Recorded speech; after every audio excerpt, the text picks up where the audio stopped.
रामचंद्र से नाम पिता का उर्मिला महतारी। गांव कोराना जिला अलवर बहरोड तहसील से ठारी। बालकपन में भक्ति जागी बने संत तपदारी। नीम राणा में कान पढ़ाए करी योग की तैयारी।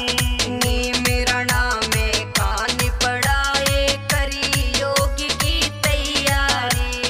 हरि भजन में रहे मगन करी। हरि भजन में रहे मगन करी। भक्ति दिन और रात तने। अलवर कांति जीत लिया से बाबा बालकनाथ तने। अलवर कांति जीत लिया से बाबा बालकनाथ तने।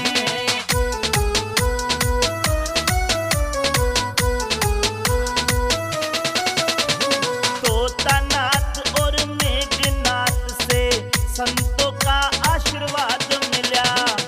मोहरनाथ व चेतनाथ बाबा पूरण का साथ मिला। यादव कुल के परम संत तने बाबा खेतानाथ मिला। चांदनाथ का 24 घंटे हारे सिर पे हाथ मिला। चांदनाथ का 24 घंटे सर के ऊपर हाथ मिला।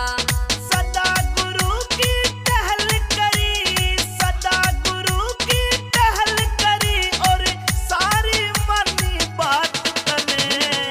अलवर